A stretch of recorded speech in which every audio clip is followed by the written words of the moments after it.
Essa é a última semana que o vídeo de The Mandalorian vai sair em um horário inesperado. A partir da semana que vem, o Disney Plus já vai ter chegado ao Brasil e aí eu vou conseguir lançar num horário específico, entre 8 e 9 da manhã provavelmente. Vocês só saberão disso na sexta que vem.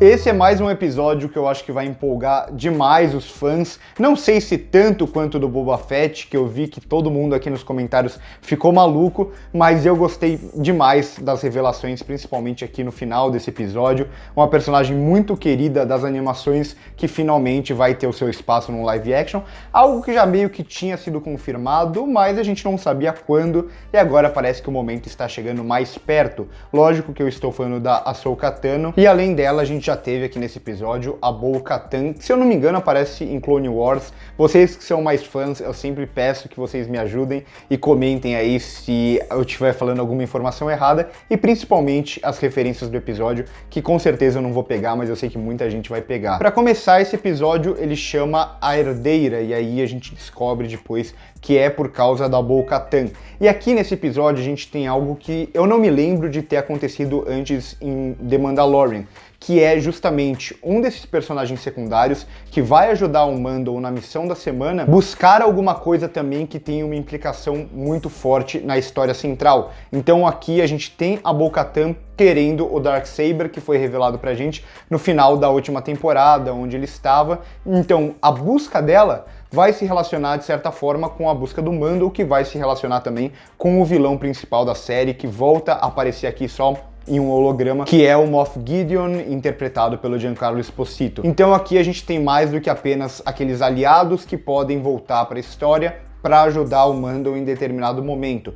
Não, aqui a gente tem personagens que têm um arco próprio, que tem uma busca própria, que vai se relacionar em algum momento mais para frente de novo com o Mando. Eu gosto disso porque expande um pouco o universo. Eu não acho que eles vão focar nesses 3 Mandalorianos mais pra frente sozinho. Eu acho que eles só vão voltar pra história quando tiver o Mando, porque a gente acompanha sempre o Mando, mas ainda assim é legal saber que tem personagens se relacionando e tendo seus arcos dentro desse universo. Torna todo o universo mais consistente, todo o universo mais crível. E lembra que eu comentei no episódio passado que a gente estava na expectativa do Boba Fett, se ele ia aparecer, se ia ser revelado se realmente era ele no final do primeiro episódio? Então, mais uma vez, isso daí é deixado de lado e, como eu disse, é essa criação de suspense que faz com que a gente fique na expectativa por essas respostas. E isso só funciona porque essa série ela lança um episódio por semana.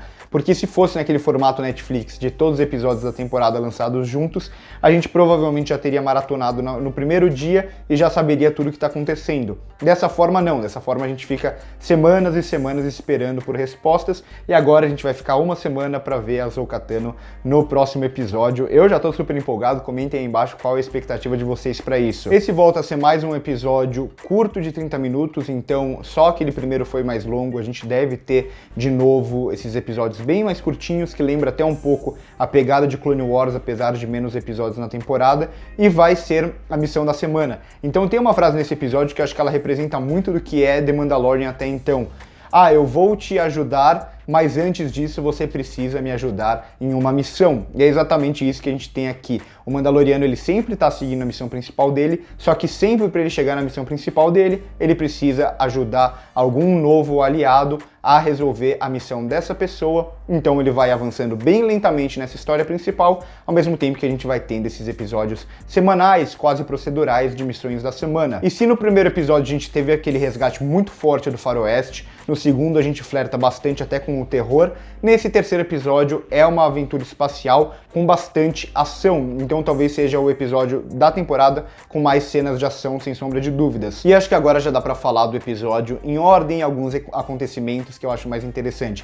Primeiro a gente vê a continuação do episódio passado, eles chegando nesse novo planeta, onde vai estar o marido da Sapa, e com a Razor Crest toda destruída, e aí a gente já tem mais uma cena de humor. Eles sempre fazem uma piadinha, principalmente no começo de cada episódio, que é ele tentando pousar a Razor Crest, parece que ele vai conseguir, e aí na última hora ele acaba tombando pro lado, e a gente vê a Razor Crest toda destruída. Lá pra frente a gente vê como ela fica depois de ser consertada, entre aspas, e ela tá toda remendada. Eu já gosto muito dessa nave, eu acho que não chega a ser uma Millennium Falcon, mas eles tentam construir algo parecido, uma mitologia em cima da nave. Então até a forma como ela vai ser destruída constantemente, como ela vai ter que ser remendada, como ela vai fazer o serviço para o Mandaloriano, mesmo ela tendo que resistir a várias batalhas e sendo destruída, reconstruída, e isso é muito legal, que é algo que a gente viu acontecer com a Millennium Falcon durante vários e vários filmes. Chegando nesse planeta a gente também vai ver algumas raças que são bem comuns em Star Wars,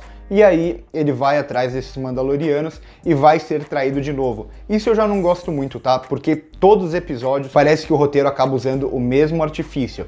Ele usando o Beskar para pagar alguém para ajudar ele, essa pessoa traindo ele para ficar com o Beskar, e ou ele se salvando ou ele sendo salvo para aí sim o episódio da sequência. Isso aconteceu no primeiro episódio aqui, isso aconteceu no segundo episódio aqui, aconteceu também na primeira temporada. Então aqui quando ele parte para essa missão eu já sabia o que ia acontecer, e quando a gente já tem uma previsão do que vai acontecer, aquilo não funciona tão bem. Tudo bem, é muito legal ele ser salvo pelos Mandalorianos na primeira grande cena de ação do episódio, que é muito boa, é muito legal ver Mandalorianos de novo aqui, eles com a armadura azul. A única coisa que eu não gosto é mesmo o Mandaloriano confiar em alguém de novo para ser enganado de novo. Isso eu acho que acaba prejudicando até um pouco o personagem principal, que tem essa inocência na busca dele, e ele acaba acreditando em pessoas, mesmo ele sabendo que ele tem algo muito valioso que todo mundo quer. Passado isso, a gente tem o primeiro diálogo entre ele e os outros Mandalorianos, liderados aqui pela Bo-Katan, que é muito legal justamente para confrontar muitas das ideias do Mando, porque o Mando ele tem toda aquela religião dos Mandalorianos que ele segue à risca. Então ele não pode tirar o capacete, então quando ele faz um trato, ele tem que cumprir aquele trato até o final, ele não vai tentar passar a perna em ninguém e tal, e aqui ele é confrontado em muitas dessas ideias que ele tem. Então a gente vê que tem outras visões dentro de todo esse mundo mandaloriano. É quase como se fosse várias religiões. Ele tem a religião dele que ele acreditava ser a religião universal para todos os mandalorianos, e aqui a gente vê que não é bem assim. Gosto muito de como tem esse confronto, de como, apesar deles pertencerem à mesma raça, entre aspas, né? Porque nem todos os mandalorianos nascem mandaloriano, a gente já viu isso até com o Mando, mas todos pertencem àquela mesma cultura, àquela mesma religião, e a gente vê que na verdade não é bem assim. Dentro dessa cultura, dentro dessa religião, tem várias visões diferentes, cada um busca uma coisa diferente, e aqui a gente vê a Bo-Katan falando como se a religião que o Mando segue fosse aquela doutrina muito mais rígida, que acabou até se afastando dos outros por causa disso. E só antes de seguir, para eu não esquecer, na cena da cantina também tem uma referência muito clara que vai voltar no episódio mais pra frente,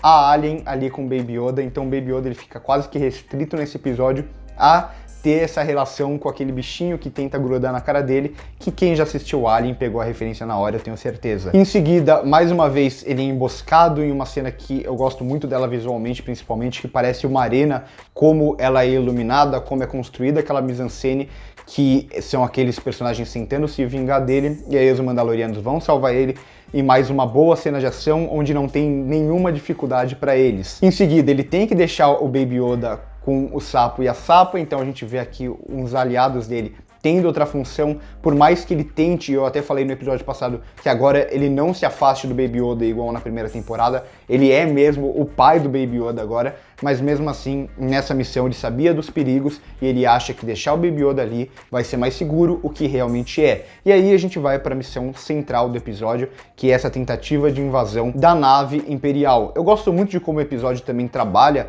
essas questões do Império, como o Império ainda vive, como ele tenta se reconstruir e como ele ainda está presente na vida de todos esses personagens. Então, por exemplo, quando a nave do Mandaloriano, do Mando, cai ali na água, o que resgata ela é um Walker Imperial. Então a gente vê, como a gente já viu na primeira temporada, como ainda tem o Império e como às vezes os povos de determinados planetas usam aquilo que sobrou do Império, aquilo que está desgastado, aquilo de onde o Império foi vencido.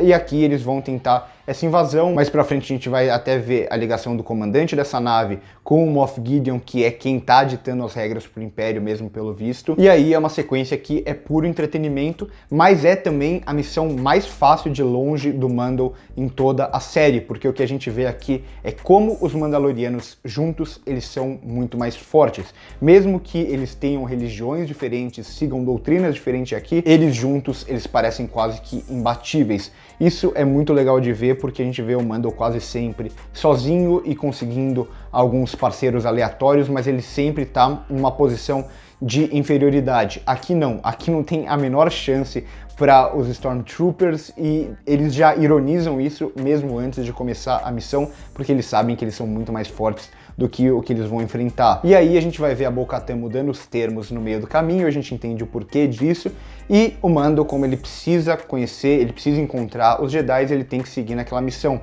E aí a gente vai ter um momento onde parece que tá tudo perdido, como claro, tem em todos os episódios, e aí algo que funciona muito bem aqui, pelo menos pra mim funcionou, é o Mando se jogar no meio do combate, tomando aqueles tiros e tal, justamente pela armadura dele parecer ser mais forte, por ter o Beskar, mais Beskar e tudo mais. Então eu gostei de como eles fazem isso aqui no episódio, é algo que eu já elogiei nos outros episódios, até na temporada passada, como alguns elementos sutis vão sendo construídos, gadgets, a armadura dele, e como isso vai sendo usado na narrativa. Não é um mero fanservice, ou não é algo só para os fãs acharem legal, acharem bonito. Não, tem uma função narrativa aqui, vai aparecer de novo quando ele se doa pelo quarteto, mas na verdade a gente sabe que ele faz isso também porque a armadura dele é mais resistente. E aí no final a gente vê esse comandante se matando ou sendo assassinado ali pelo Império, pela causa, e a Bo-Katan falando o nome da Ahsoka Tano, onde ela tá, em Corvus, que é onde o Mandaloriano vai agora e deve encontrá-la na próxima missão. Eu fico super empolgado para ver também esses Mandalorianos de volta pra série, o Darksaber de volta pra série, o Moff Gideon fisicamente de volta pra série. Então eles ainda assim é um episódio de preparação, mas eles mais uma vez estão preparando bem esse terreno para a ação que deve ficar para a segunda metade da temporada, o que implica essa narrativa principal. Eu vou fazer um vídeo também aqui no canal no meio da semana analisando o catálogo do Disney Plus, então para quem se interessa se vale a pena assinar ou não, eu vou fazer esse vídeo no meio da semana. Espero que vocês fiquem atentos e gostem também. Por hoje é isso, espero que vocês tenham gostado. Comentem aí embaixo se vocês empolgaram também com esse episódio, o que vocês esperam da Ahsoka Tano, da Rosario Dawson. Curte o vídeo se gostou, se inscreve no canal se não é inscrito e passa no primeiro comentário fixado para ver as nossas outras redes sociais. Por hoje é isso e corta!